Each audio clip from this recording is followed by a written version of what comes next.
Nnaebue is a celebrated Nigerian filmmaker, director, screenwriter, and producer. His latest film, No U-Turn. I mean, No U-Turn, you can look it up on YouTube. The day I watched that film, I got angry. I was happy, I was angry, I was crying. I felt every emotion, and I had to. Unfortunately, I watched the film at night, so I had to send him a WhatsApp. I said, "Why did you allow me? You should have told me. Why did you allow me to watch this film by this time of the day?" So please check out No U-Turn on YouTube. And No U-Turn has received a special mention award at the Berlin International Film Festival in 2022. And as the founder and CEO of Love Potion Creative Hubs, Ike is dedicated to building a network of creative hubs across Africa and globally, creating safe spaces for African creatives to thrive. Additionally, he leads Passion 8 Communication Limited, a premium media content production company based in Lagos, Nigeria. Ike is widely regarded as one of the champions of the emerging new African cinema. Trust me, Ike didn't mention how he has raised money, because that's why we are here. I mean, and I didn't see this in his profile, but Ike is here to put us through how we can, raise funds, raise money to fund our creative projects. And a lot of people has been sending emails to us. Oh, is this all about filmmakers? Is it all about creative people? It's actually about everybody that wants to raise money for their work. So please pay attention as we start, right? So Ike, you have the floor. Wow, thank you, Jaku. Thank you so much for that beautiful introduction. It just,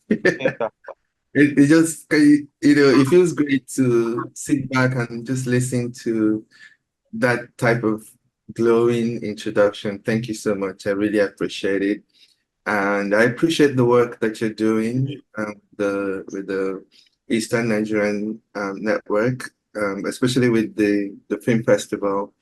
I think you're doing serious groundbreaking work. In fact, I envy you because you're doing my dream. Literally, I've been saying for the past few years now that I need to move a lot of my operations down east. Because of course I'm Igbo, I am Anambra, so I understand the Akulono principle, and you're doing it already. So I look forward to learning a lot from you, from your experiences and all that. Okay, before I go into the workshop, masterclass, what I would, you said I didn't know that I had to put how I raise money in the profile that I sent to you, but I guess that's why we're here. I'm going to be sharing a lot about that journey, and then of course sharing basic information on raising funds. And the beautiful thing is, like you said, it's not just about filmmakers.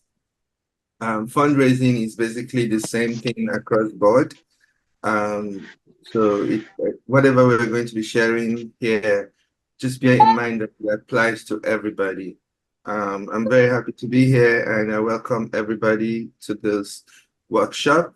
I think I'll first just get it off the way to say that yes, for No U-Turn, we raised 300,000 euros to make the film, and it took us about 1 year to raise the fund. Basically, when I say it took us 1 year, is you have to calculate from after you develop your idea. In the case of a film, after you finish your development process, then you start applying for funds. And basically, No U-Turn was we were very happy to receive support from people who were already in the funding game, in the grant writing game, and they were able to put me through to some of the places and how to craft the writing, the grant writing, and all of that. And one of the major grants that we've won that actually set us. someone needs to mute. I'm hearing noise from someone. Please mute your phone. Mute your stuff if you're not speaking. iPhone, I don't know who is this iPhone. Okay, so I was saying that we raised 300,000 euros for No U-Turn, and the funding that got us on the way was the World Cinema Fund. When the project won 50,000.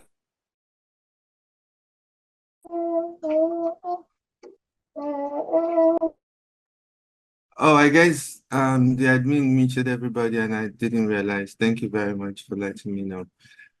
So I was saying that we raised 300,000 euros for No U-Turn, and it was a combination of free funding grants, what we call soft money, and then a pre-sale, which is very important for you to understand that when you're trying to raise funding for your project, it's important to understand the different types of funds that is available for your particular project and make sure that you explore all of that. In the case of No U-Turn, we had grants, we had pre-sales, and we had what they call like soft money, where you're not really put under any major pressure. Sometimes some grants will come with certain guidelines of how the project must be executed. But soft money is just like, okay, we believe in what you're doing, and here is this money to support what you're doing. And they don't really require a lot of, they're not interested in being with you through the project and influencing the project, which is usually the best kind of funding. But also the funding that comes from organizations that are interested in working the rope with you is also helpful, because you get to have access to experts to work with you on your project. So that's also very, very important. So I just wanted to get that off the way. I'll be okay, that will be so we'll take a Friday. They thought we would take that our training after French class. The French class will start tomorrow. Joshua, please, you need to meet. It's very important that everybody is muted, really. It's really very important. Otherwise, you're just going to be distracting everybody and not and affecting the quality of the process, please. It's very important. Okay, having said all of that, we can just dive straight into the presentation and the discussion and the sharing. Okay. You can see my screen now, right? Yes. Very awesome. Okay, so basically this is the opening page. Let's go. All right.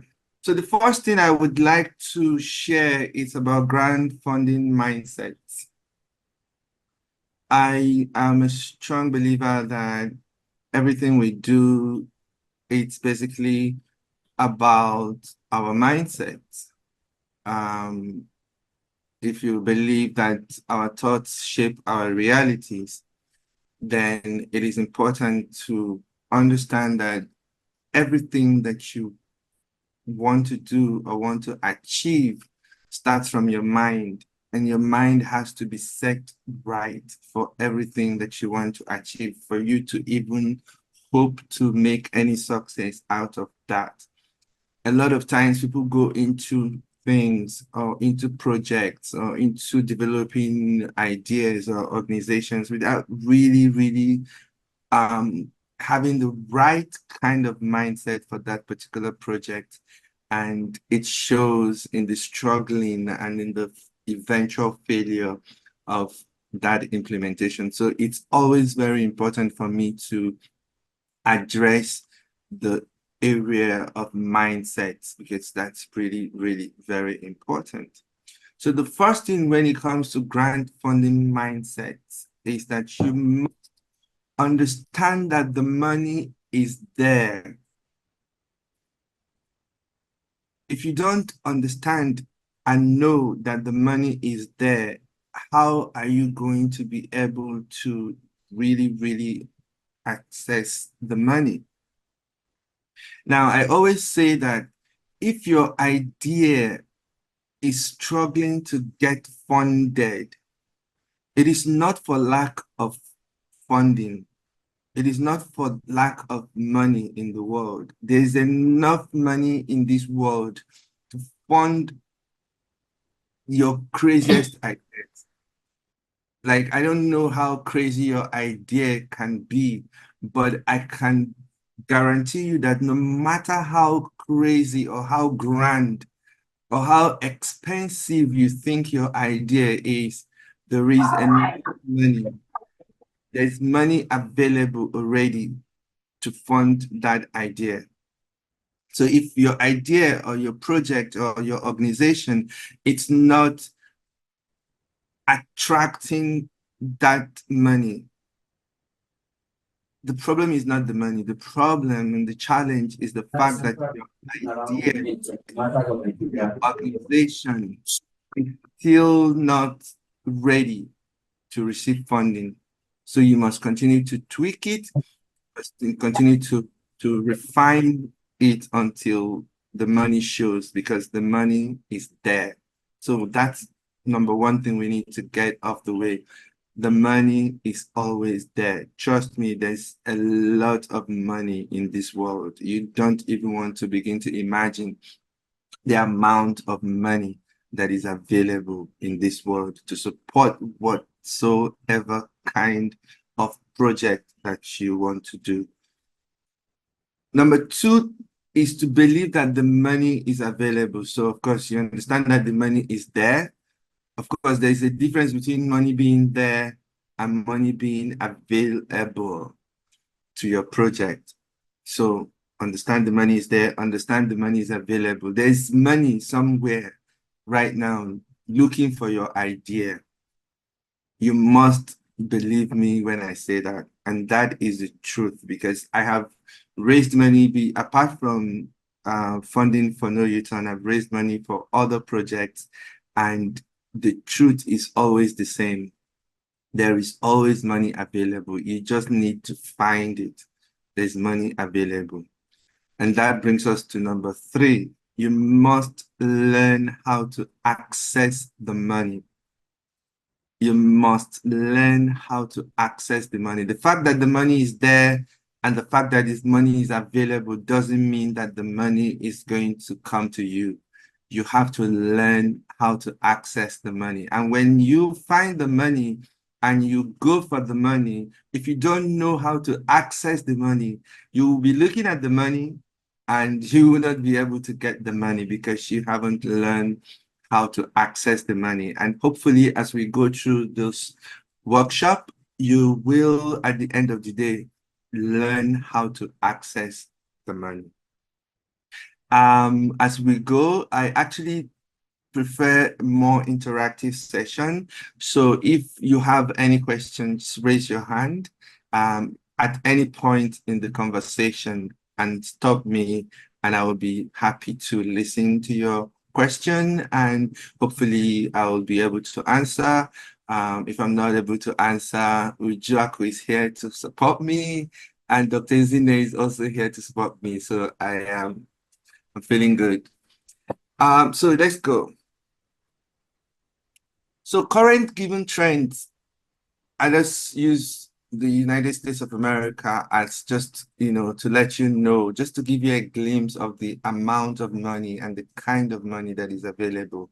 According to Giving USA, total giving from all sources in 2021 was $484.85 billion. Now think about that. $484.85 billion was given out in 2021, just in the USA alone. We've not talked about Europe, we've not talked about Africa, we've not even talked about Asia. Now, this money was given to projects within these categories: diversity, inclusion, equity, social justice, social justice became very prominent after the Black Lives Matter thing, the George Floyd thing. And I think there's something that COVID-19 also did, that kind of like woke everybody up to the importance of social justice and also projects that are socially based. So from 2020, we've seen a lot of increase in funding for social justice and social enterprises, basically. So of course, the American government sets about 23% of contracts for small businesses. So that's a government that is, intentional about supporting your dreams and your aspirations if you are in the US, and different countries also have different set out different funds and all that to support creatives, to support people who have projects that benefits the collective. So today we're going to discover the essential strategies and techniques to craft compelling grant proposals, proposals that stand out and proposals that unlock funding opportunities. Now, the key word there is compelling. Your grant proposals must be very compelling. The reason is because the people who you're going to pitch in these proposals to, the people who are going to reviewing your grant proposals, are going to be reviewing hundreds, if not thousands of proposals at the same time. So there has to be something about your project, there has to be something about your proposal that stands out, that is compelling, that makes someone to remember the project and to put good notes as on your project. I have been part of project selection for grants, and we've seen all kinds of proposals, and sometimes you wonder, is this person really serious? Like after you read the first 2 paragraphs, you don't even care to continue because it's like, this is going to be a waste of my time. So you don't want your project to be like that. So your project has to be crafted in a very compelling manner. If you're a storyteller or you're a writer, you understand what it means to craft a compelling pitch, or whatever. There's no difference. That's actually what it is. You must also learn to explore the art of persuasive writing and strategic planning to secure the resources that your organization or your idea needs. Now, the keyword here is persuasive writing. Your writing has to be persuasive. It has to be something that draws somebody in and encourages them to take action. Every time somebody reads your grant, they have to feel like this is an important idea and that deserves to be funded. And what happens sometimes is that even if you don't get that particular funding, some people from that organization or that committee would actually email you and recommend other funds that they think might be more suitable for your idea, because now you've persuaded them that your idea is worthy of funding. I remember when I was editing No U-Turn in Paris, and we went to a premiere by a major network, and it was a lot of like the big names in the French film industry were there. And my French co-producer was introducing me to a lot of people. Oh, this is Ike Nnaebue, No U-Turn, and we're editing now.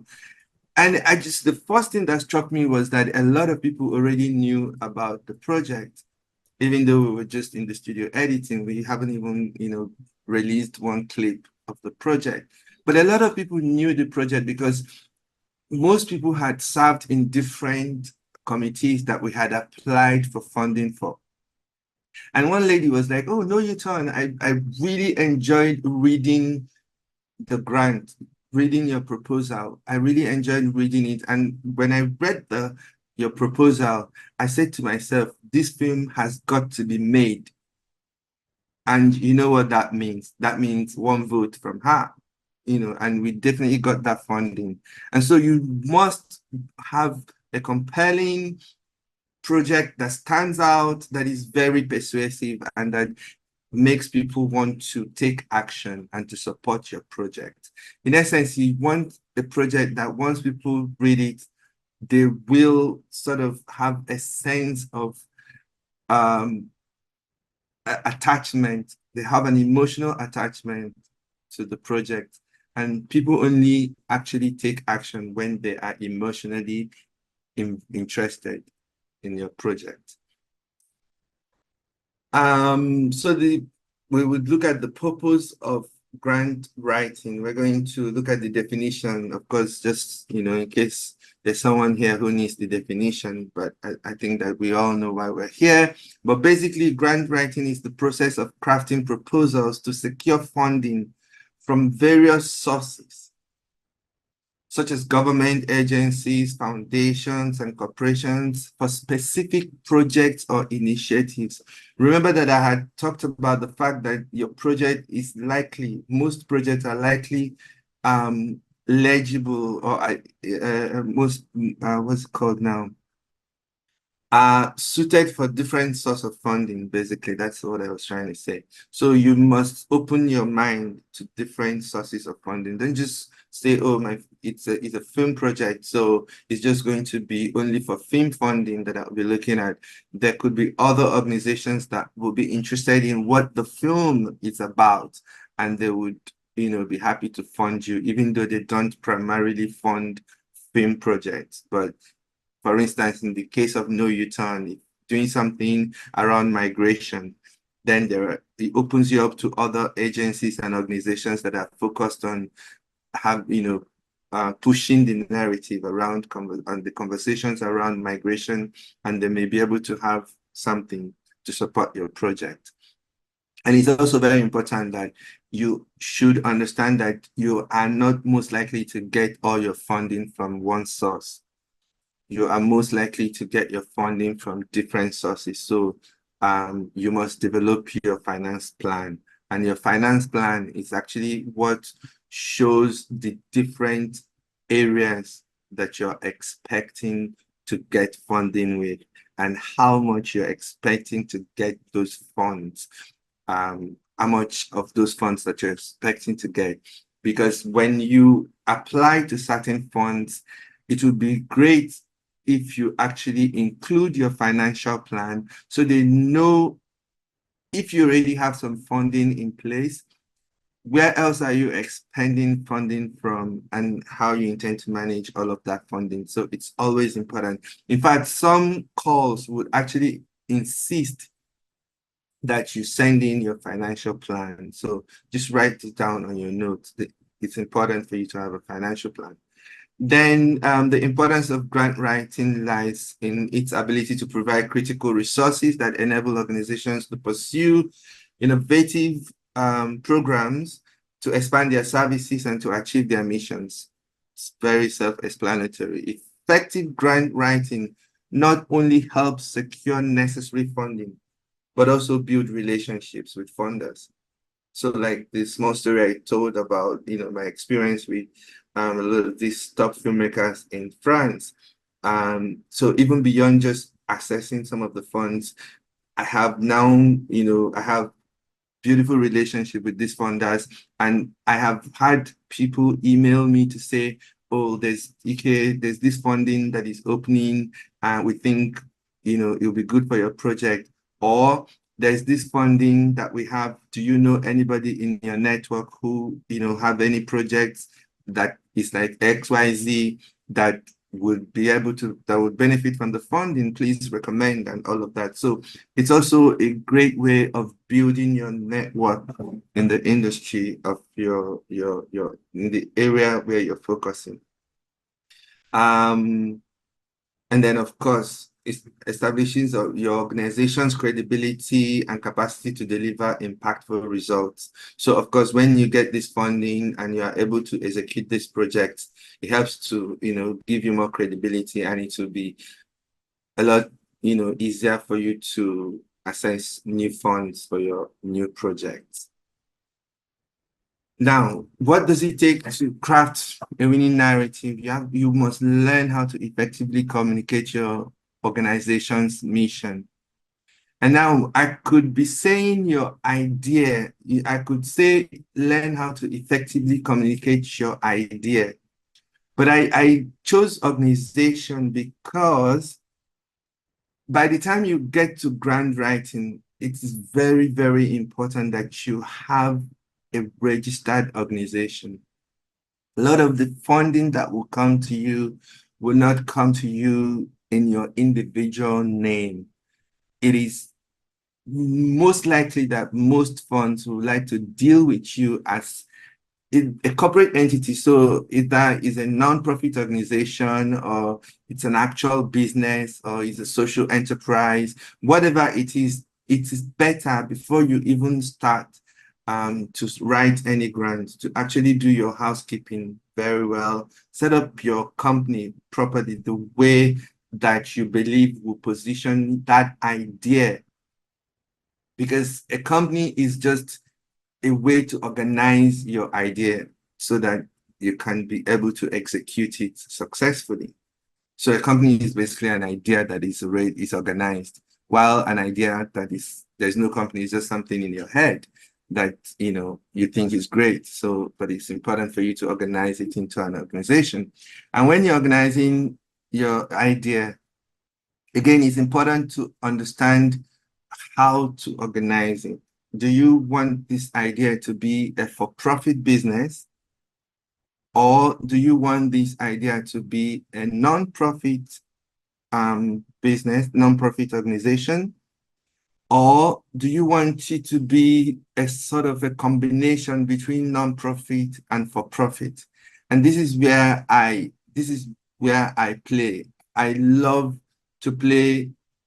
I love that merger, where you are able to bring aspects of your idea that it's not for profit, but also because of sustainability, which we will get into later, the importance of sustainability, how to show the sustainability of that idea when you're writing a grant. Because of that sustainability importance, I always prefer social enterprises.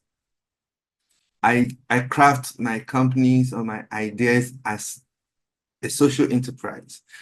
But of course, there are some ideas that just has to be non-profit. Like, they have to be non-profit. You can't really, you can't change them into for-profit or into social enterprise. They just have to be non-profit, But other ideas can easily be tweaked to become social enterprises, instead of just a nonprofit that only functions with funding from grants.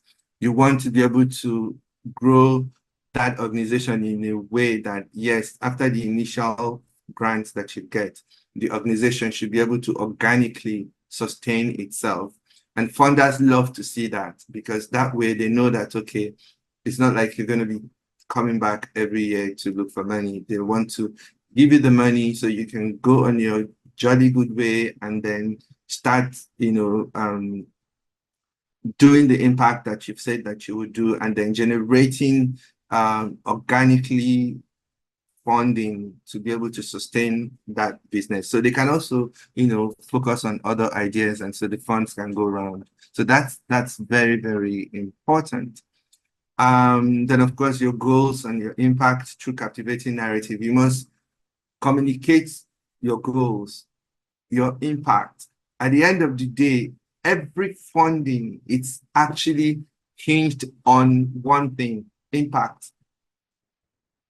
Most of the funding just want to know, how is this project going to impact society? In what ways is this project going to impact society? And don't just say, oh, it's going to have an impact and all that, talk about it. No, you must provide measurable ways that we can measure the impact that your project is going to provide. It's very, very important. Then we would look at how to engage your audience and to demonstrating the need for your proposed project. It's very important. You must be able, your grant writing, your proposal must be able to demonstrate the need. And let's get into like summary of step by step of what all this means. Okay. So the first thing you need to do when you are going to write a compelling grant is research and preparation. Research, research, research. You cannot bypass the place of research for you to make a compelling pitch, a compelling proposal. And a lot of people will be like, but how do I do research? Some people think that research, it's something that they have to hire someone to do, you know, but no, not really. Maybe in the past, yes, you needed to hire research professionals to do research for you. But right now with the internet, you don't really, like, you can do your research on your own. You just need to understand the research methodology for the particular idea that you are trying to execute, and just know the right questions to ask, and then you would be able to get all the resources that you want. For instance, when I was going to start writing the grant for No U-Turn, I already knew that this was a story about migration. So I knew where to start my research from. I knew the locations where the story was going to take place. So I knew where to go in search of things, and I knew what to search for. I knew I wanted to search for people who are still making the journey. So the part of the research was, first of all, is there still people making the journey? Because you cannot just assume, you know. Another thing that research will help you is to kill all the assumptions and to give you real facts that you can work with, because the people who are going to be looking at your grant and trying to assess your proposal are not emotionally attached to the idea like you. They're looking at it from the point of, okay, what is this about? And what is the impact? Is this real? Is this true? Because if I send a proposal to say that I want to make a film about West Africans who are trying to migrate to Europe by road using the desert and the Mediterranean Sea, right? And I want to make this film because 26 years ago, I was one of those young people on that road. Now that's interesting. But what everybody will want to know is that, okay, fine, you make this journey 26 years ago. Interesting. But are you sure that there are people who are still making that journey today? So this is what your research will help you with. And so you pull statistics of how many people that get on that road, how many people that die in the desert, how many people trying to cross the Mediterranean Sea, how many boats capsize in a month or in a year. Research will give you all of these things, and then you can use all of these things to craft a compelling grant. And usually most grants will start, I think I find it very compelling when a grant opens with data. You know, when you open with data, for instance, let's say you want to do something about maternal mortality in your community, you know, or in Africa or in Nigeria. You can start with, to say, XYZ amount of women die during childbearing within this XYZ. You know, you frame the problem in an opening quote. That gets attention, and that is only possible if you have done your research very well. And part of your research will be identifying funding sources.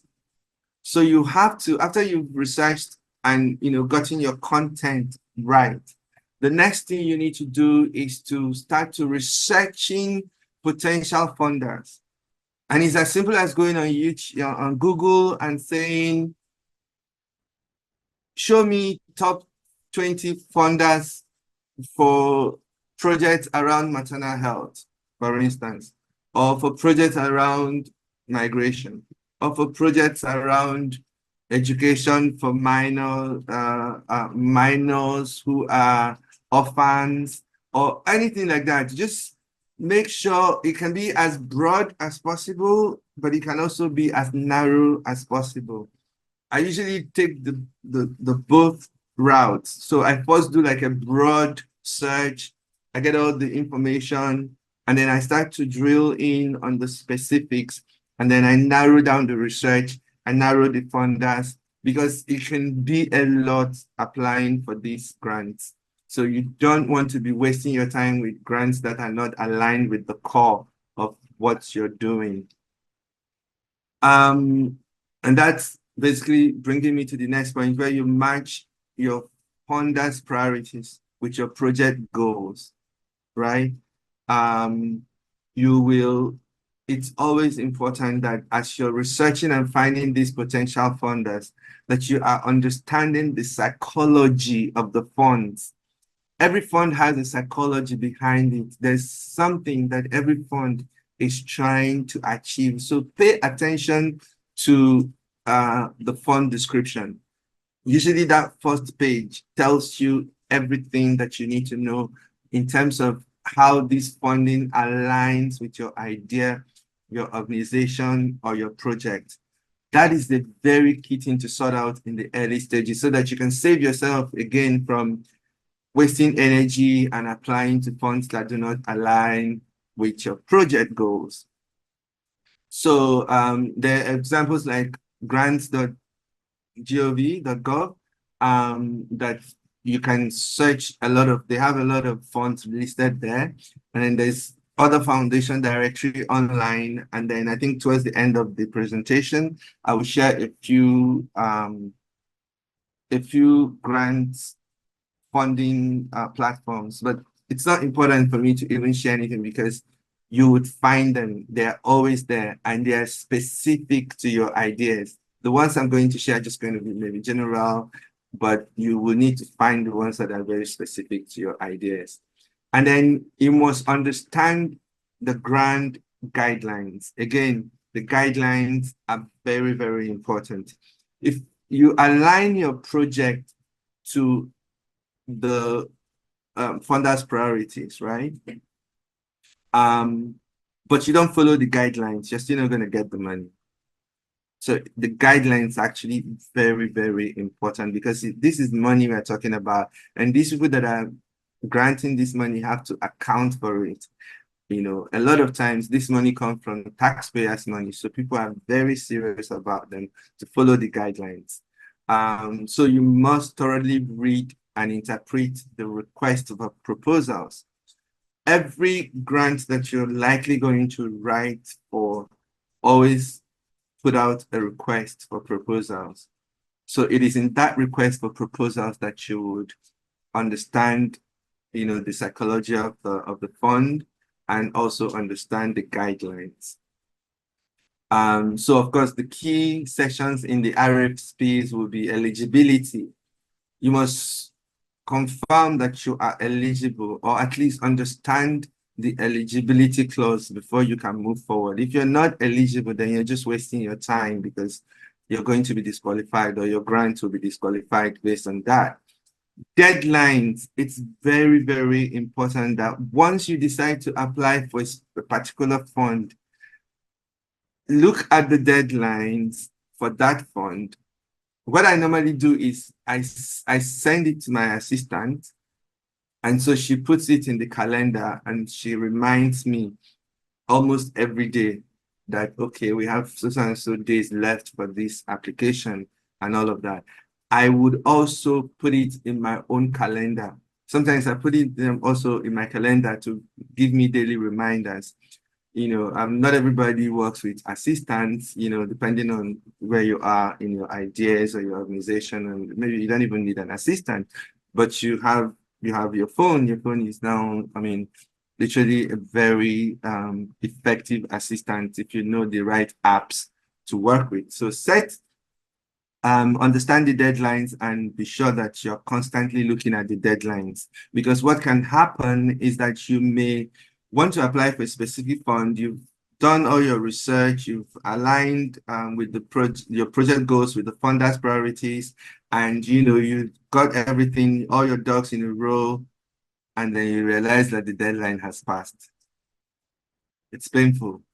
And most times you have to wait for another full year before you can apply for that particular fund if the deadline has, passed. And a lot of times your projects don't have that luxury of time. So keep your eye on the deadlines. And then the submission process. Make sure that you understand the submission process. Do not try to be emailing your grant when there's a process that actually their own process is designed for you to submit your grant online. You send any email to anybody, you're just wasting your time because they're not going to even respond to it. Even if you feel like, oh, I met someone from this Ford Foundation at an event, and now that I'm applying for a Fund Foundation fund, I'll just send him, my proposal by email. You're going to be wasting your time because most people would not, and I just got an alert that we have. I'm just being alerted on the much time that we have left. And so let me continue. I think we'll make it. Components of grant proposal. So what is important to be in your grant proposal? Now, this is the cocoa of the matter. And I have to say at this point that you must understand that grant proposals or grant writing, it's not any different from business plan writing, right? The only difference is the business plan writing is for corporate organizations, for profit organizations. Also, which is, there's so many grants out there that actually support for-profit organizations. So do not think that you have to only have a non-profit organization or a social enterprise before you can have access to funds. There are actually funds that are just for entrepreneurs, people who have great ideas they want to execute, to make money, to make profit. So it's very important. So understanding that grant writing and business proposal writing, it's just the same thing. The same principles apply. In business proposal writing, you need your executive summary. The same way in grant writing. The first page anybody wants to see is your executive summary. It's going to consist, your executive summary is basically the overview of your project in a nutshell. This is what we call the elevator pitch. This is the pitch that you can give to anybody, anywhere, quickly, 1 minute, even less, and someone gets exactly what you're talking about, So, of course, there's an example there. And then the next thing that must follow your executive summary is the statement of need. You're going to demonstrate the problem or the need for your project. You must. If there's no problem your project is trying to solve, or a need that your project is trying to satisfy, then there's no point. Nobody is actually going to fund that project. So it is very important. Yeah. And of course, this will come from research as well. You'll be able to have statistics and evidence supporting the need for your program, right? Okay, so the next thing that will follow would be project description. Now, this is where you will have time to do a detailed explanation of the project, including your objectives, your methods, your timeline. Now, these are not just, they're not light words. Objectives, methods, and timeline. Very key words here. Your objectives would say, explain exactly what you hope to achieve. Your methods will show how you plan to achieve these objectives. And then your timeline will show when you want to achieve this. How long is it going to take you to achieve this? And at what do you have a step-by-step timeline breakdown? It will help a lot. It shows that you are ready and that you know what you're doing. And that's what funders want to see. We'll just go into the art of budgeting, which is a very, very important. You must understand budget planning and financial management. Again, you don't need to have an accountant to do a budget for your idea. If you can afford an accountant, beautiful. But if you cannot afford an accountant, it's time to learn how to use Excel. If you don't know how to use Excel yet, there's tons of tutorials on YouTube to teach you how to use Excel. And there's even, they just even built AI into Excel now. So you can even just by description, create a spreadsheet of a budget that actually shows your planning and your financial management for your proposed goal. You must understand how to allocate this project, because at the end of the day, a lot of grants will require reporting. They will require that you report how this money that you've been given is spent. And if you don't understand that from the beginning, you are going to run into problems. And then, of course, your project has to be aligned to your budget must be aligned to your project objectives. So what to do when you're creating a budget is that you have to create a realistic and detailed budget. It's very, very important. How much do you need for your idea? Don't just say, oh, I think maybe I need, XYZ amount. And you think that, oh, that's good amount and all of that. It might be too much. It doesn't make sense to anybody who is reading it, or it might be too small. And if they eventually give you the money, you may not be able to execute the project. And that's the place you don't want to be. Because what is very important also to know is that the world is actually a very small place. And words get around very fast. And you don't want to have a terrible reputation before you even start your projects or your career or other projects that you're going to do. So it's very important that your project is realistic, is detailed, and that you are able to execute the project when the money is given to you. So you must have a breakdown of the cost for personnel. If you're hiring people, for materials, if you're buying things, if you're buying computers or stationaries or whatever it is that you're using, and then your overhead. Of course, your overhead depends on what the project is about, and you should be able to know all these things and be able to account for them in your budget. Very, very important. Evaluation plan. You must also show in your grant writing your methods for measuring the success of your project and impact. Don't just say that, oh, my project is going to be successful, it's going to be impactful. In what way is it going to be impactful? And how can we measure the success of your project, and how can we measure these impacts? Put it there. Show that this is how, we're going to measure the impacts. Maybe we're going to do surveys. Maybe we're going to carry out interviews in the community for people to talk about how the project has impacted them or not. And then you also would want to put, if you're going to do data analysis for, say, you're doing a literacy program or something like that. The next thing that is important to be in your grant writing is sustainability paragraph. Now, the sustainability would show how you plan to maintain your project after you've been given the grant. Like I said, grants would love that your project will continue to go on after they give you a grant. They don't want a situation where your grant shows that you would need a grant every time you want to execute that project or every year. So it's important. But this may not be applicable to all the projects again. So it's important for you to know exactly what your project is about and what would the sustainability look like.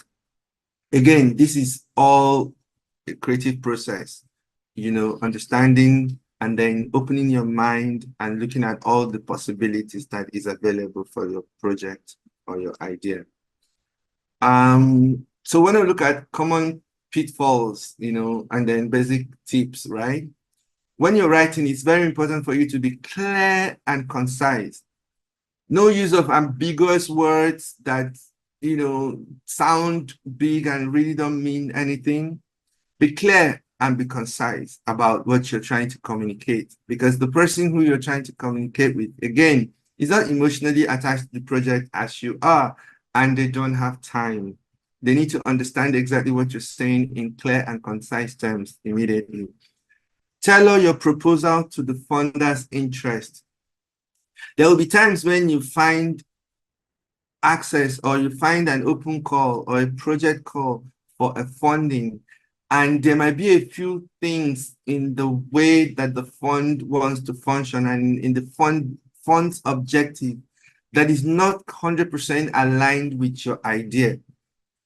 You would have to decide if you want to let the fund go and keep looking for the ones that completely align with your ideas, or you can have an open mind about your idea and have an idea that is malleable, an idea that you can easily tweak to suit the fund's objective without giving away the core of your idea, because that's very, very important. You're not just going to be changing your idea because you're looking at money and all of that.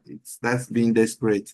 But there are times when you have to, reposition your pitch in a way that aligns with the fund's with the fund that you're trying to apply without actually changing the major impact of your project. A lot of times it's all about framing, and it's very important to understand that.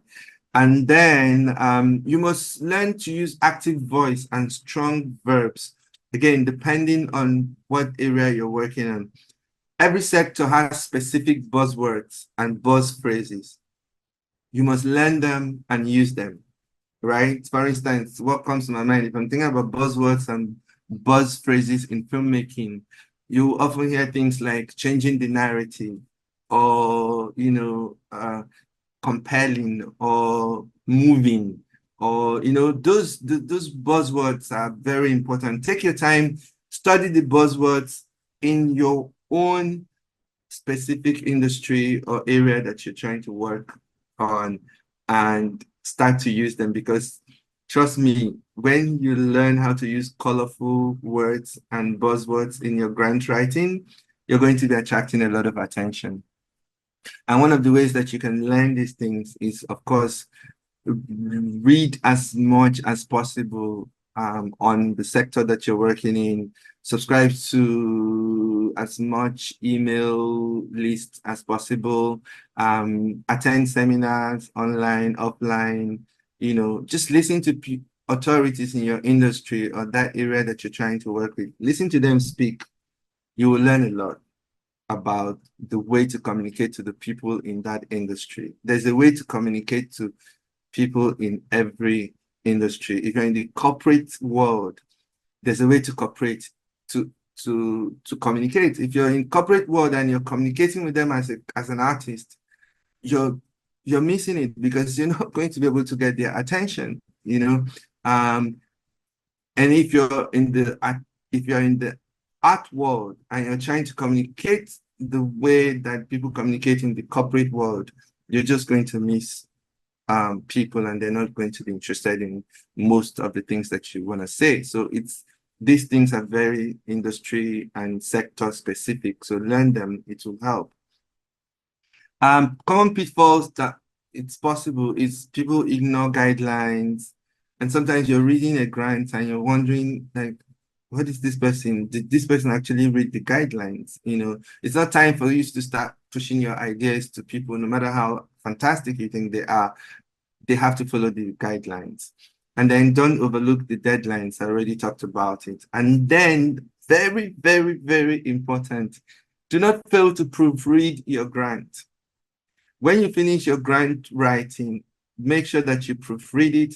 And if you have someone who would help you to proofread it, it's best actually, after you proofread for yourself, to actually give it to somebody to proofread, because after you've been attached to writing this grant for this while, you're going to miss a lot of mistakes, spelling errors, and things like that. And you don't want a grant proposal that is full of typos and things like that. It's really like a put off. and you don't want to put off someone who is trying to decide whether you get this money or not. And then, of course, there is the opportunity of securing funding through collaboration. Again, if you understand the power of strategic partnerships, collaborative grant proposals, learn how to build strong relationship with stakeholders, leverage on their expertise. So find people who have already, who have been successful in raising funds for whatever projects that they're doing. Approach them and make a deal with them. Usually, you should find a way that your project would benefit their own project or their own ideas on their own, or it touches on their own passion, and they are able to jump into the project with you and help you. So it's almost like you standing on the shoulders of giants, basically. But it's the key word there is you must craft that proposal that you're making to them as a win-win thing. Kill this mindset that, oh, I need help, oh, mentor me, or this, that, be my mentor. And really what you're actually trying to say when you say be my mentor is, oh, I want to use your network, or I want to use your expertise, or help me and do that and that. And you're not offering anything in return. It's a turn off. Nobody wants to deal with you when you're like that. But when you are always thinking about how would this person that I'm going to talk to about this project benefit from the project, you focus a lot more on how they will benefit from the project. Once they can see how they will benefit from the project, trust me, they're going to jump, in with you, and you would be able to, do great stuff together. I think we are about now at the Q&A and wrap-up sessions. Good job. I think I did well. Awesome. I think you did fabulous. Thank you so much. Thank you, Thank you, Doctor. Thank you. I was actually, you just tasked me with doing a summary of what you've said. Like I think I need a summary of the summary I've just done. So, Okay. But I think before I do that, we'll just jump into the Q&A session so that if I don't have time to do a summary, those who are interested will then come to me for consultation and I can then give them my summary. Right.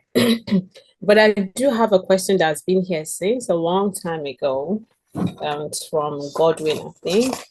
Godwin, do you want to unmute yourself and then ask your question? I think we have just a few of them actually. But yes, Godwin, let's start with you. What others, please drop in your questions. We won't have all the time for our people to ask. Godwin, if you be as precise as possible, please. Are you able to unmute yourself, or should I read it out? If I reach it before you, I'll read it. Okay, I reached it already.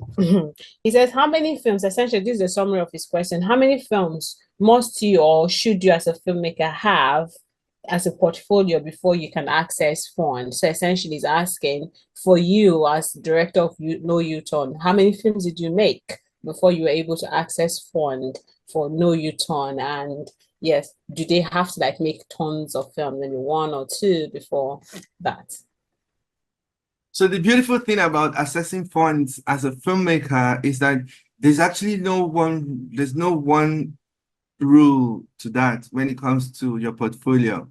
It's interesting to actually note that a lot of funding would actually focus on first-time filmmakers, or what they call emerging voices. So they don't really care about your portfolio. They just want to look at your artistic view and what you're trying to do, just to show that you're creative and artistic enough, and you have the right mindset to achieve the film that you're saying that you want to make. So most of the funds would not ask for your portfolio. And that's a very beautiful question that you asked, so that you know that you don't have to wait until you've built a huge portfolio before you can start applying for funds. In fact, when there are funds, again, like I said, they will be specific to say that this is for first-time filmmakers. So if you've been making films, of course, you're definitely disqualified for that. So yeah, it is not important to have a whole body of work before you can apply. Again, for No U-Turn, most of the funds that we got, nobody actually asked for how many films I've made or whatever. I put my description as a filmmaker, of course, I would say that I've been working in the film industry for XYZ amount of years and blah, blah, blah, but nothing really specific. And I don't even know if most of those fans cared about that, whether you've been working in the industry for years or it's just your first time. They don't really care. They just want to be sure that you can do it. And of course, when you satisfy most of the things that were discussed in your grant writing, you're good to go. Awesome, thank you.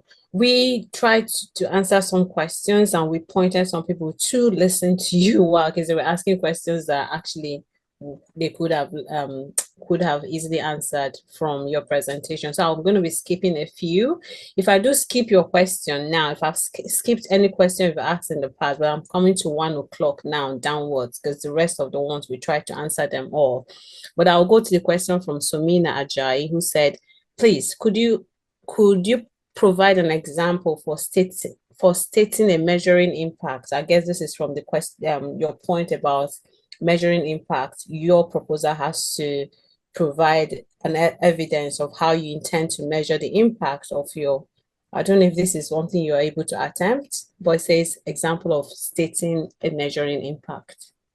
Okay, I think I actually mentioned them. I'm not sure if the person is asking the question, I can't really get the name, but maybe they missed the part where I mentioned it. But I did say that you need to, examples are how you want to show your measuring impacts. You want to interview participants of the project when you finish. So let's say you're doing something on literacy, adult literacy, for instance. You want to say that by the time your project is done, that people would learn how to read and write simple letters, for instance.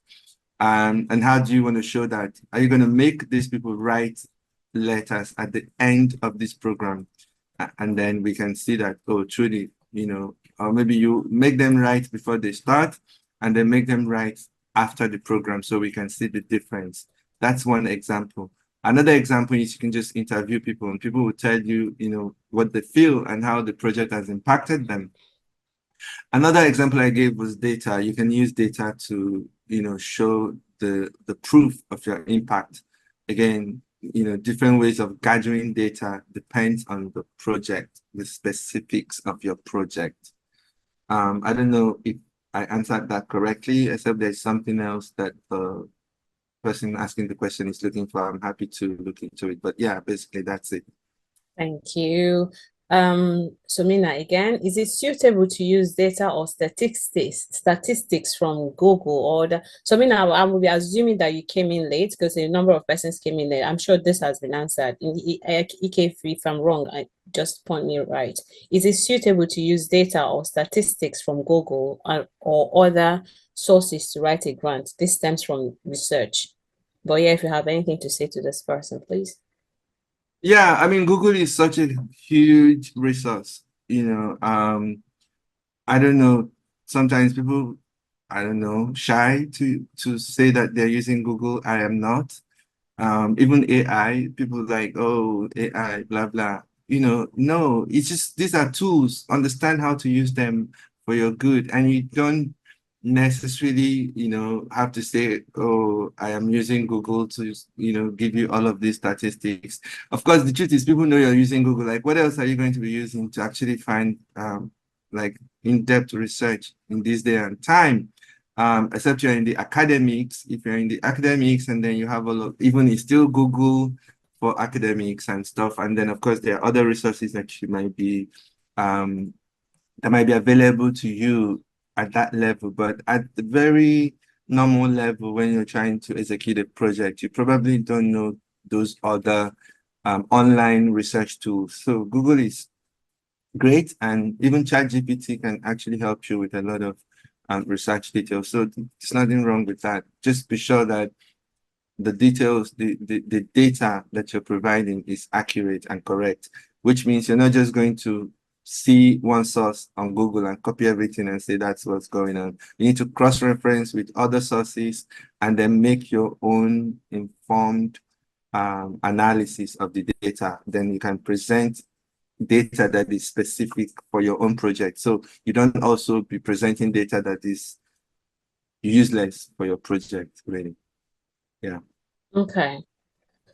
I have this question here. You mentioned the need for financial plan when applying for a grant. What's the best option for an amateur organization that doesn't have an existing financial budget or income? So the financial plan doesn't require any money. Your organization or your idea does not have to already have some money before you can do a financial plan. So financial plan is basically saying, we need 1 billion naira for this project. Or let me not say 1 billion. Let's just say we need 50 million naira for this project, right? And this is how we intend to raise this 50 million. We want to raise 10% of that from personal funds, which means out of this 50 million, I have personal fund, I have 5 million that I'm putting in. And then I'm going to go to Ministry of XYZ to raise XYZ amount.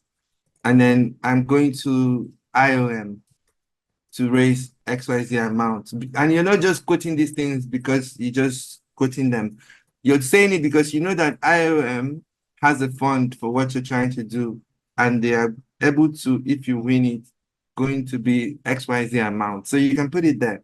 And then you can also put, if you're already in conversation with IOM and all of that, if you have applied or not applied yet, or waiting for answer, all of those details will be in your financial plan. I think that at the end of the day, I may be able to share some templates to help you to understand how your financial plan will look like.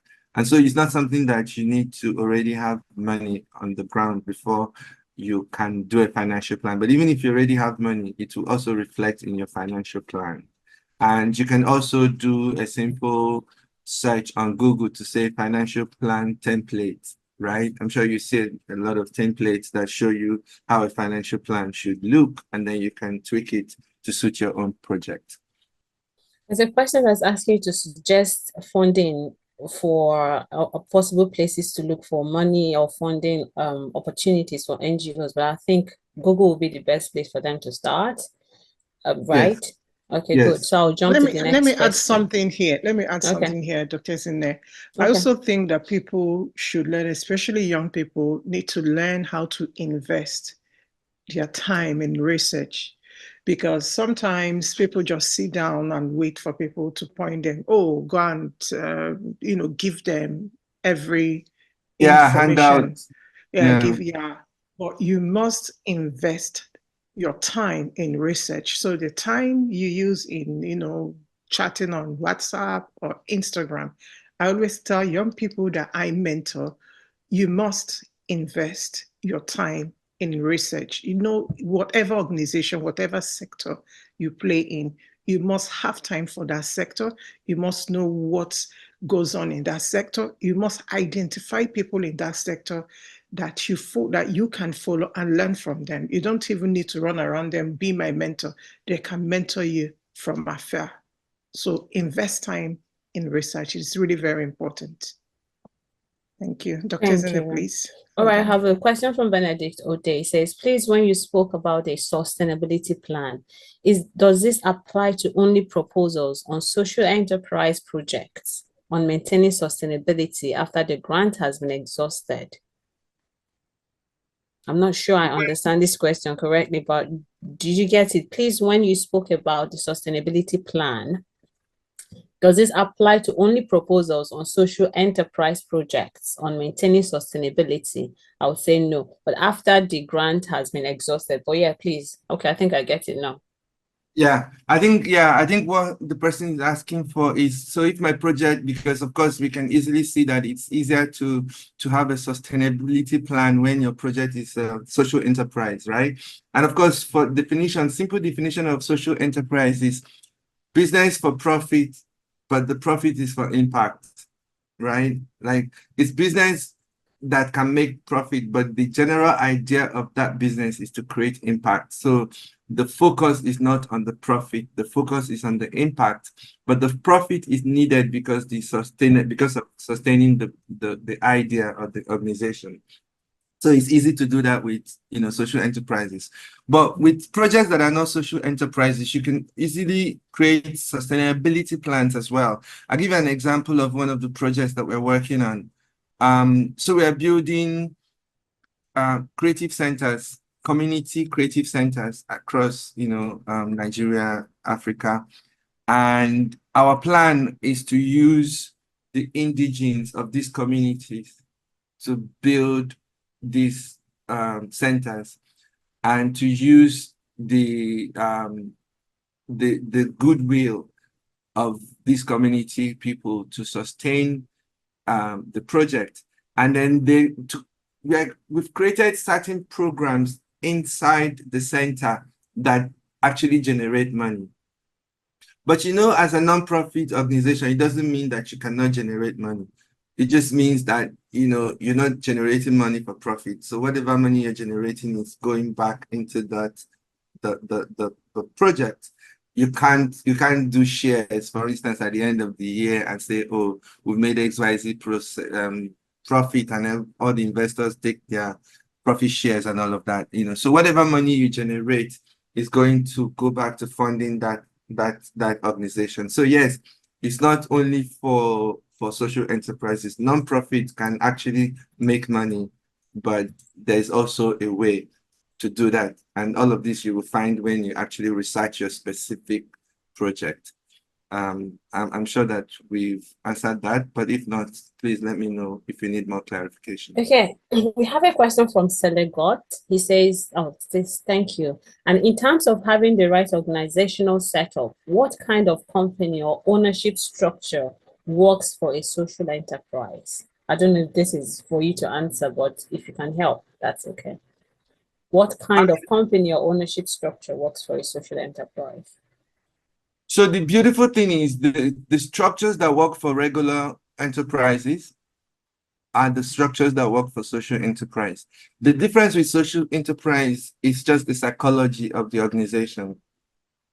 The setup is the same. You can have investors, you can have people, you can allocate shares, you can, but it's just that everybody who is coming on board as an investor or as a partner, co-founders, whatever, they have to understand from the onset that this is not, oh, we just want to make money. What is the bottom line? Let's look at the bottom line. No, this is a business that has a soul. Because like the reality is that normal enterprises don't have souls. Businesses don't have souls.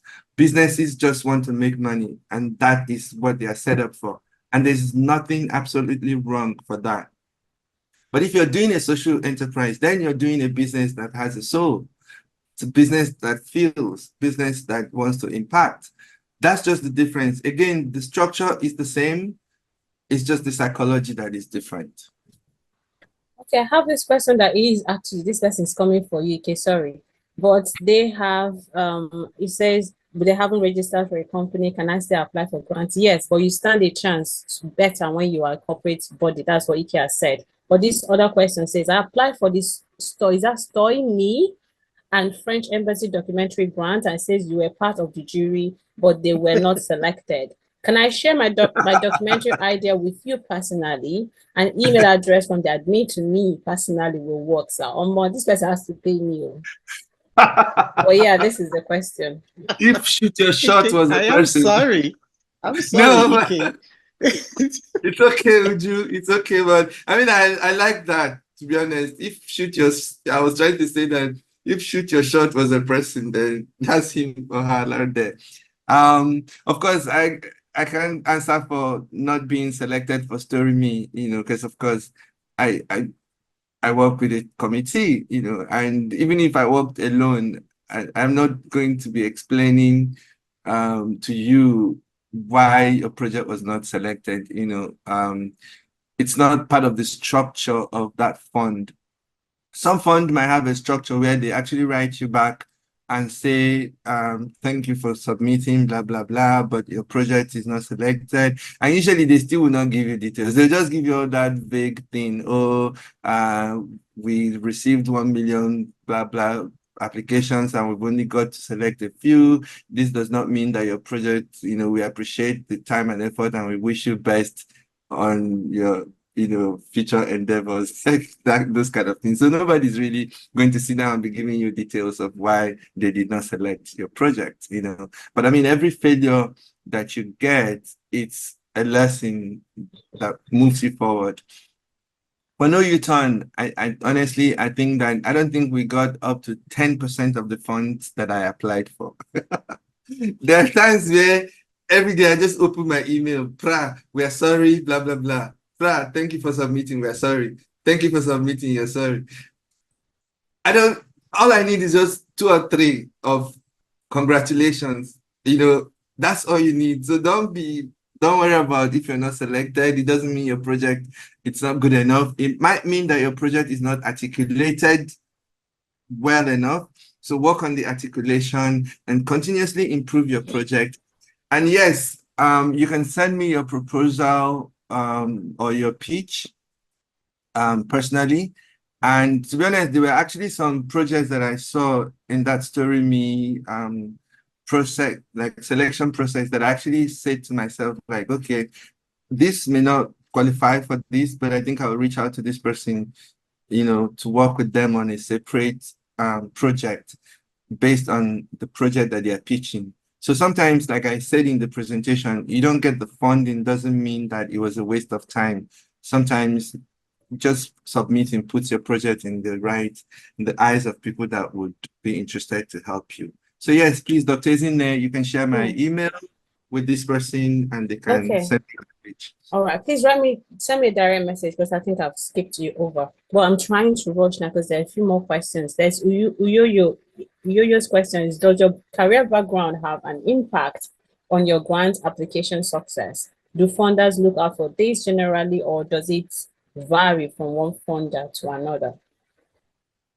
Sort of what we already answered when the person asked about filmmaking and if you have to have a lot of work. Again, no, really. There might be specific funders that require experienced people. They require you to show capacity, Of course, you should know that when you're applying for certain level of funding, like say you're applying for a project and you're asking for $500,000, for instance, you're asking for $1 million or for $2 million. People will want to know that, okay, this person, if you handle this kind of money, you understand, and would you be able to handle this type of project? And so those, you would know, and when that experience is required, they will usually put it on their project call out, so that you will know. But other than that, most funds really just want to help people who are starting out and want to execute their ideas. And this person is now asking a legal question. I don't know if you want to attempt that, but it says, what legal status would a social enterprise be? Company limited by guarantee or limited liability company? Or should they go to CAC and ask? Yeah, go to CAC and ask, or maybe even Google, Google it. Or if you have a lawyer friend, you can ask. But basically, it's honestly the same. It can be limited by guarantee. Well, it's usually limited by shares, actually. Limited by guarantee, it's something that I'm not really very familiar with. I think that it involves a lot more technicalities than just going to CAC and registering a simple enterprise. It's always better when it's limited liability company, and always better when it's not a sole proprietorship. You look better when you have partners. I think people trust you better when you have demonstrated that you can work with other people in a collaboration or partners company. Even if you go to pitch in places where you're pitching to investors, for instance, you notice that people pay more attention to people who come as a group than someone who just shows up and says, oh, I am the Lord and Master of my organization and I decide whatever goes. People don't like that. People prefer when there are 2 people or 3 people in a company.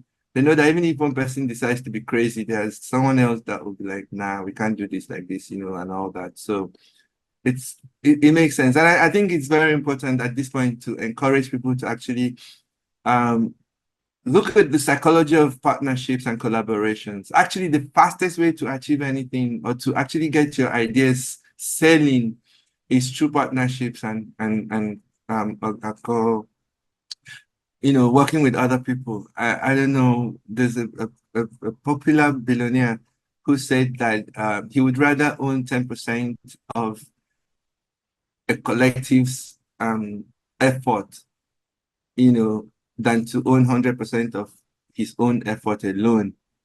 I think that helps you to put in perspective what I'm talking about. Again, I'm trying to spend time to emphasize on this because we operating in a culture and in an environment where everybody just wants to do their own thing. Everybody's just working in silos and people want to have control and all of that. This is like old school. If you want to move forward in the modern world, you must learn how to collaborate. Again, it's better for you to own 10% of a thriving multi-million-dollar organization than to own 100% of an organization that is not going anywhere.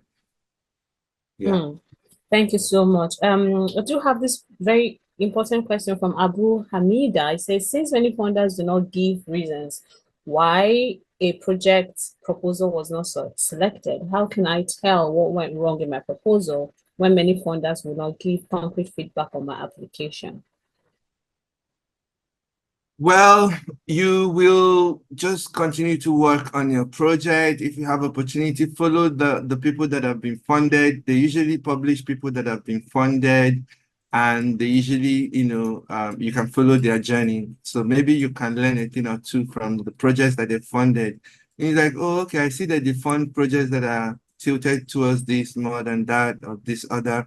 There's so many things you can do, but after everything, you just have to continue to fine-tune your ideas. Like I said in the beginning, if your idea is not attracting funding, it's not because there's no money for your idea. It's just because your idea is probably just not ready yet. And it's your job to get your idea to be ready to attract funding. Okay. I don't know, is there a standard length for writing a project proposal when no limits are specified? Additionally, when applying for funding, should one include evidence such as pictures, fieldwork documentation directly in the proposal, or is it acceptable to refer funders to social media platforms for this information? No, please do not refer funders to social media platforms. Normally, some funders will require that you put your social media handles, right? And it's for them to, if they decide to go to do research on you, because maybe when they shortlist the people that they are considering, maybe they will need to do a deep dive research on these individuals. And yeah, maybe they will go to your social media to look at what you're doing. And this is a time to say, be careful what you're doing with your social media. Really, really be careful, because people don't understand how social media, it's very powerful. Even when you're applying for visa, I'm just saying this for free. Just be careful what you do. You cannot be pushing a project for funding that is in support of, maybe you're saying you're trying to encourage the conversation around gender-based violence, for instance, and you are trying to push for us to stop gender-based violence. But then on your Facebook, we see rhetorics of a person who actually thinks that it's okay to discipline women, that men can discipline their wives, or things like that. You don't want to be, you want your social media content to be in alignment with your projects and your ideas. A lot of times, if you're using your social media right, you may even be busy applying for funds elsewhere, and another fund will reach out to you and say, oh, see what you're trying to do. We think that it aligns with what we're trying to do here. Can we have a conversation? And I've had those type of conversations where I ended up working for an organization in Canada for a project in Nigeria, in Burkina Faso, and in Mali. And they literally quoted a post I made on LinkedIn where I was explaining how I don't like to make NGO films. And this is an NGO. And they say, Ike, we are particularly talking to you because we realize that you don't like to make, we saw your post that you don't like to make NGO films, and we do not want to make an NGO film, even though we are an NGO film. That's why we're coming to you. They also said that, oh, we also see that you train people on smartphone filmmaking based on what we've been following on your social media. And we would like to work on this project with some of your mentees from those trainings. You know, again, that's how I was able to onboard some of the people that had, you know, mentored or still mentoring into that project. So it's very, very important. You cannot refer them to your social media, but make sure that your social media is clean, because they might look. Yes, you can, it's important to put pictures in the project profile, embed these images so that it's just one flowing PDF that someone is reading. If you're making a film, it's basically like a mood board. It's important to put a mood board. So it's going to get pictures that show what the film is going to look like. People are very visual. Most people are, almost everybody is very visual. That's why they say that a picture is worth more than 1,000 words, you know. So yes, create your mood board, include it in your proposal. Do not refer people to your social media. Nobody has that time. Okay, we literally have just 6 minutes. I'll try to answer this question from Tare. Sorry, I'm murdering your name, but it seems he's not very satisfied with my answers, so I'll give it to you. Do you generally apply to separate funds to cover production, post-production, or distribution? So do you have to apply for them separately, or what? Yeah, so this is a filmmaking specific question, I'm guessing. Yeah. Yes, so when you're doing your financial plan, you have to break it down into different phases of filmmaking. So basically you have the development, you have the pre-production and production. It's basically the same, you know, funding that you should be applying for. And then you applying for post-production. For film, you can actually apply for rough cut services. This is after you finish editing. You know, you can apply for rough cut services so that you can use rough cut services to finalize your editing. You can also apply when you're doing your final late post-production. There are actually some funds that are specific for each of these phases. There are funds that are only for development phase. They will give you money just so that you can develop your project. I remember that with No U-Turn, we got some funding from DW Academy. And at the time, I think it was about 2,500 euros. And that money enabled me to be able to go back on the road to finish my research. So, you know, instead of just constraining my research on my desktop and computers, I was now able to go to the field with a cameraman and a sound man, travel all the way to, I think, Ouagadougou or something, just to make sure that there's actually, I mean, that these roads actually still exist, and there are actually people who are still on this road, and actually speak to people. And it's very important to say, if you're making a documentary film, your development is everything. It's very important that your development will decide whether you will be able to get the funding or not. How you do your development, everything, research and development is everything.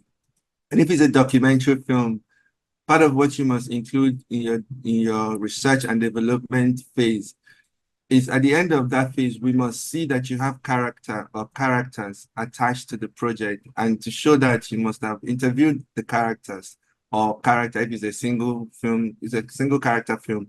And you can do that with your phone these days, you know, just to prove that, yes, this is the character I'm talking about, and the person has agreed to be in the film, and this is what the story is about. It's just usually not more than 5 minutes of like a teaser, sort of.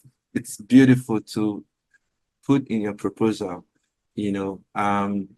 We're trying to raise money for the follow-up to No U-Turn, which is Finding El Dorado. And because we're filming in Europe, the budget is double of No U-Turn.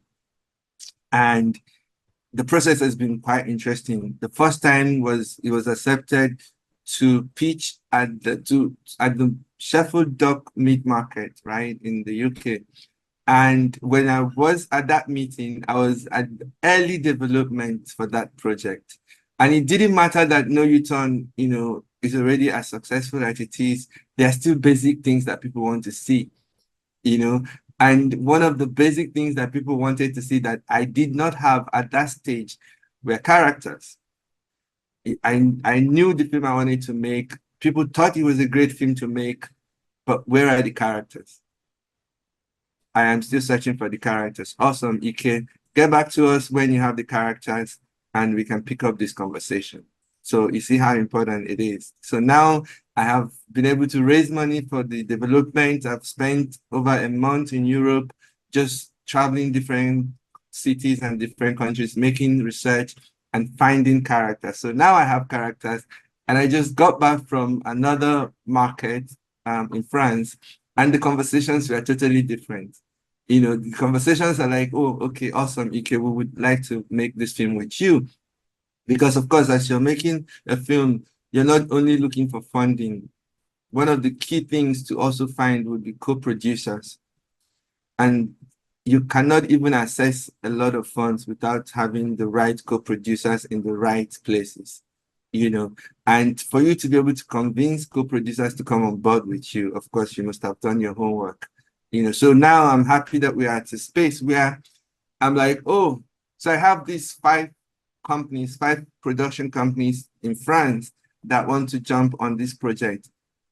I now need to know which one would be best. So my problem has shifted from finding people to work with to now saying, how do I make my choice? Which one is the best that I will go with, which is a beautiful place to be, So, but all of that is possible because I spent time to do the development and now I have characters. So that's very important.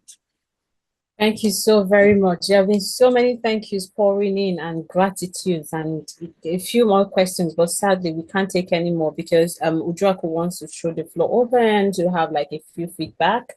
But Ujuaku, while I hand over to you, people are asking, can they get links to the recording? Can they get access to Ike's slide and all that? But yeah, that's about that. Sorry, I can't do my summary anymore. But if you need consultation, please. Just hold that. That's me. Hi, thank you, Dr. Ezine. Yes, you will get the link, and we prepared something for grant writing presentation, ebook that everybody that registered or even attended the session will receive in his or her mailbox immediately after this session. And I want to say, okay, please, before that, somebody, I think I would like Keshinro Ola to ask a question. I think he has been raising his hands up for a while now. So I'll just give you 30 seconds to ask a question. So before then, before we wrap up, finally, I would like you, if you're not following us on our social media platform, please do that because we have lots of workshops that we'll be bringing your way. We have a workshop coming up, the art of storytelling with AI. We have how to create social impact with art storytelling and culture. We have an acting workshop coming up.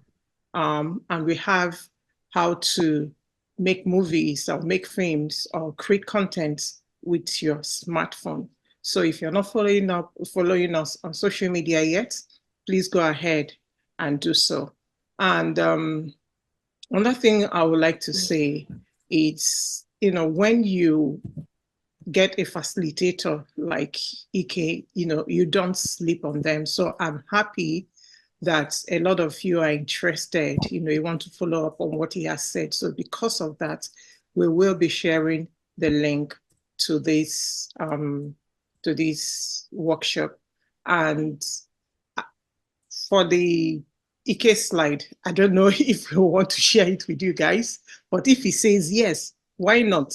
We can send the emails out to everyone. But we also have a grant writing ebook that everybody will be receiving in the next few minutes.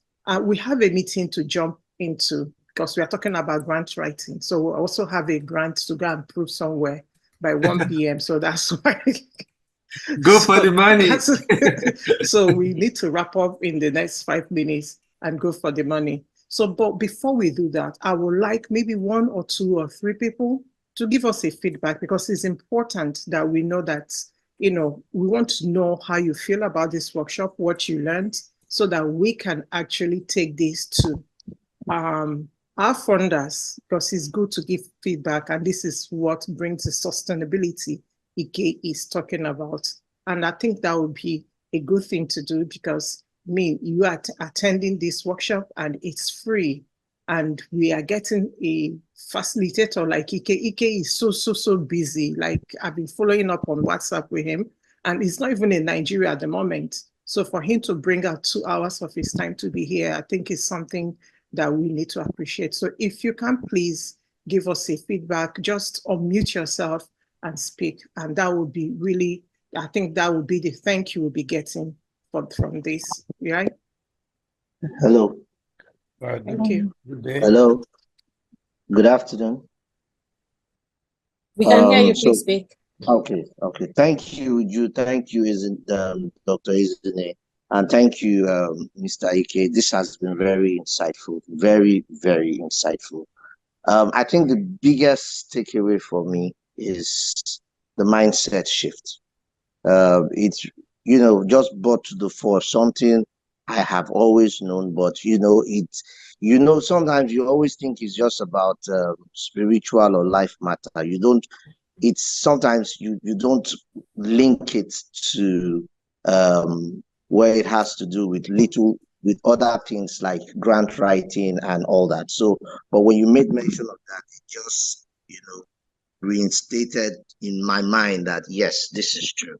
And then another crucial thing that I also will take away from this is it's not about bringing your portfolio, like you said, it's about showing how much your artistic preferences, where your artistic mind is at that point in time.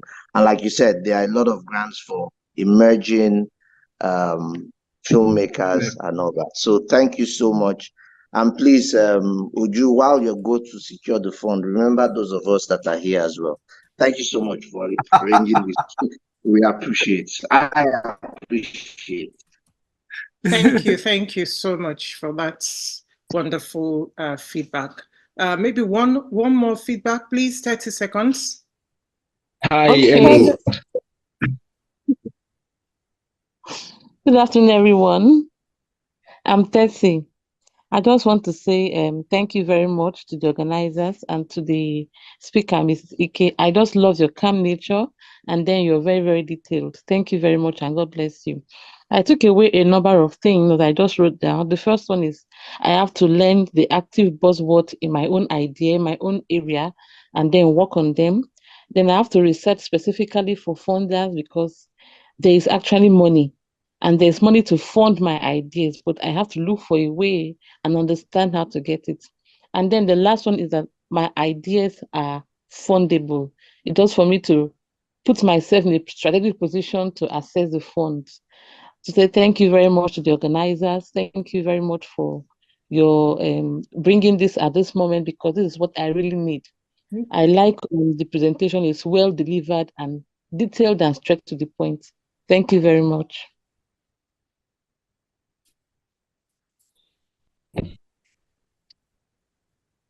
Right, Jack, are you with us? Yes, I am. So one more and we wrap it up, please. Hi, everyone. Good afternoon. Yes, we can hear you. All right. I'm Keshiro, the guy that asked for the email address. So I just want to say very big thank you to the organizers and to Mr. Ike himself. To be very honest, 2 major things that I learned, and they are not that thing that we do pay attention to. The first one is to frame your research as an open, should I say open sequence? Yes, when you want to apply for something, that first thing you say that make them to understand that, oh, this person really knows what he or she is doing.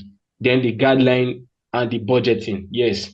Because when I got some mad feedbacks a few months ago, during this class, I got to realize that, oh, these are the things that really affected me in those things. And I want to say that starting from this afternoon, I've started making research and to apply for grants that do suit whatever it is I want to do. So thank you so much, Mr. Ike, and to the organizers.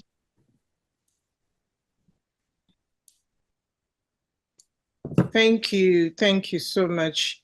Oh, let's Someone hear is from asking Abu. for someone is asking for social media handles. I'm not sure what is it for. So you're gonna Enrico, are get you it. asking You're gonna get for? it in the next email right now. Just Okay, give us great. like 5 minutes. So they're all there. So Abu Hamida, please, you can have the floor. Thank you so much to the organizers of this workshop. And I also want to appreciate Mr. Ike.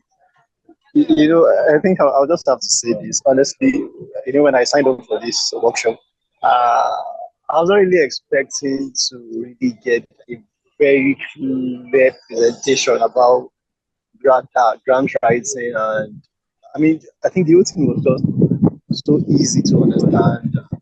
Like, there's no too much technicality. The whole thing was so practical. And I appreciate Mr. Ike for that. So I want to say thank you to the organizers and Mr. Ike once again. All right, so we're going to call it a wrap here. Please, please, please follow Ike Nnaebue on Instagram, on LinkedIn, on Facebook. His handle is simple, Ike Nnaebue, IKENNAEBUE. EBUE, yes. So I appreciate everyone for joining us today. I mean, a lot of people, it breaks my heart when I see young people. I'm really passionate about young people, by the way. So it breaks my heart when I see young people with very grand ideas that they require funding for. I mean, sometimes I feel like I have this money somewhere that I can begin to, fund all these ideas. But there's something Ike said today that everybody needs to shift his mindset. There is money for every idea that you have. You just have to find it. You just have to work on yourself, work on your idea, and never give up. Keep applying. And trust me, that's how we started. When we started the Eastern Nigerian Film Arts Initiative, it wasn't easy, but we kept applying. Lots of rejections, but we never gave up. Dr. Ezine is here. Sometimes we'll just be lamenting to each other, oh my God, this is so tough. But we never give up. So keep applying, keep researching, and most importantly, work on your mindsets, because there's money out there and the money is in somebody's bank account waiting for you to send in your proposal. So with this, Ike, you are such a darling and a brother. Thank you so much for gracing us with your time this morning. I appreciate you. I appreciate everyone that showed up today. And I look forward to seeing you again. Like I said, follow up on social media. And trust me, you will be glad that you are in this journey with us. So until then, see you soon. Bye. Thank you, everyone. Bye, and thank you, Ike. Thank you so much. Thank you so much. Bye, everyone. Bye, everyone. Bye. Bye, everyone. Bye.